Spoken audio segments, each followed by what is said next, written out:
Et puis, Brian Joubert a-t-il raison d'y croire? Le patineur poitevin rêve de décrocher l'or olympique à Vancouver la semaine prochaine. Il devra patiner à la perfection pour au moins monter sur le podium. Il est l'invité de ce journal. Bonsoir Brian, à tout à l'heure. Et avant de retrouver Brian Joubert sur ce plateau, quelques images du stade Robert Cotreau d'Angoulême. C'est dans le quartier de Macampagne. Fermé depuis plusieurs années, cette enceinte sportive va bientôt revivre.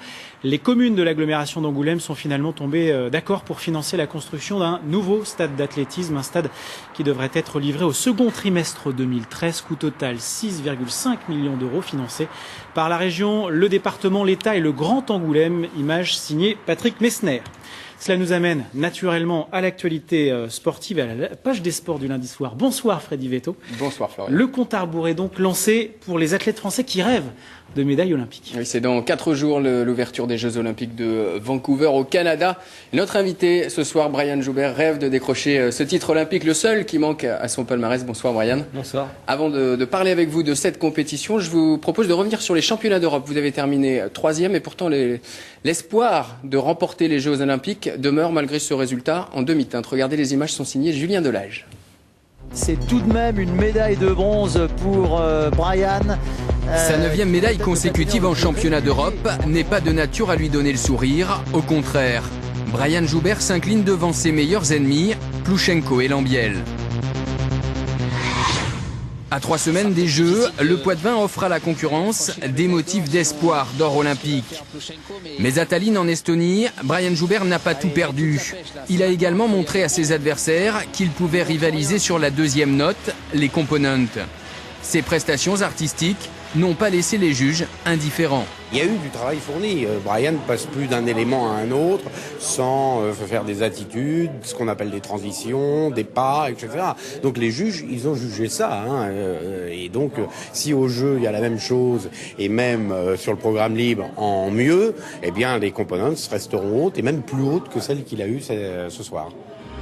Son programme court, lui aussi, peut rapporter plus. En Estonie, malgré une combinaison initiale quadruple-triple allégée en quadruple-double boucle piquée, Brian Joubert a battu son record personnel. Sans cette modification, il aurait devancé Plouchenko avec une note supérieure à 91 points. Aujourd'hui, le Poitevin dispose certainement du meilleur programme court au monde. Il y a longtemps que je n'avais pas vu Brian faire un short programme aussi dynamique, aussi léger, aussi vif qu'il l'a fait hier. Donc c'est bon signe, mais il y a du travail pour qu'au libre on ressente cette fraîcheur physique. Retrouver cette fraîcheur physique indispensable à l'enchaînement des sauts, capital pour son mental, c'est le défi de Brian Joubert depuis les championnats d'Europe. S'il y parvient, la technique redeviendra son point fort. Et comme l'artistique n'est plus une faiblesse, à Vancouver, Brian Joubert sera maître de son destin, maître de décrocher le titre de champion olympique. Le physique en question, Brian Joubert, comment jugez-vous votre état de forme à 8 jours du programme court de ces Jeux Olympiques ? Plutôt bon. On a fait un travail énorme. Ça a été très dur parce que il a fallu quand même sauter du coq à l'âne. Et voilà, tout de suite après les championnats d'Europe, on a fait quelques modifications dans le programme pour que je me sente mieux, pour que je me sente plus à l'aise.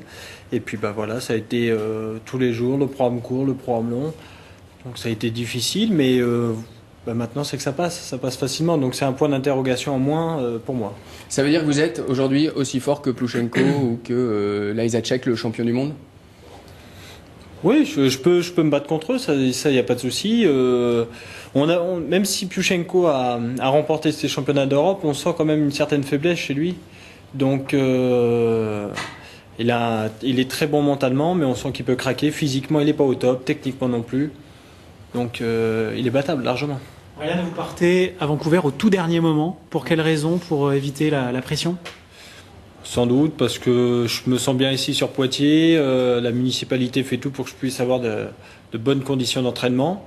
Et le décalage horaire est facile. Quand on va au Canada, il suffit d'une nuit pour être bien. Donc je voyais pas l'intérêt d'arriver trop tôt, de sentir la pression, le stress avec les médias, avec les autres patineurs. Donc voilà, je suis mieux ici. Vous partez le 12 et la compétition c'est les 16 et 18 février. Un juge américain a envoyé un mail aux autres juges plutôt, indiquant que les Européens pourraient être pénalisés par rapport aux Nord-Américains sur les transitions. Alors expliquez-nous d'abord ce que sont les transitions et puis est-ce que ça vous gêne ce mail? Bah, ça me gêne pas trop, c'est un petit peu, ça fait partie du jeu des Jeux Olympiques. Non, c'est que simplement les transitions, c'est tout ce qui est les pas, la chorégraphie entre chaque saut. Donc ce qu'il faut, c'est que le public et les juges ne puissent pas voir qu'un saut va arriver. Il faut qu'il y ait des pas avant, il faut qu'il y ait de la chorégraphie.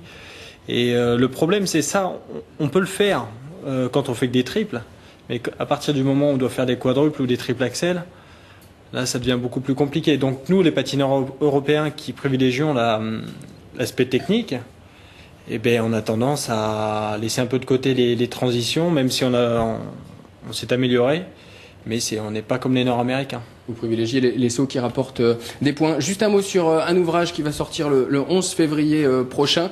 Brian Joubert, vous nous parlez de ce livre, c'est sur vous, sur votre carrière? Sur moi, sur mes proches, voilà, mais plus en images. Et donc voilà, les proches parlent de moi, les personnes qui m'ont toujours aidé dans ma carrière.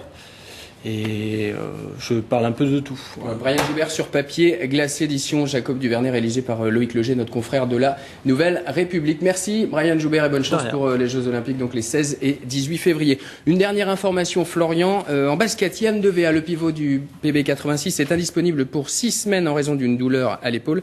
Cette absence permet au club éventuellement de recruter un joker médical, c'est important parce qu'ils vont jouer contre Rouen et Le Havre, deux adversaires directs dans la course au maintien. Donc pour l'instant, personne n'est recruté, mais c'est envisageable. Merci Brian, merci Freddy.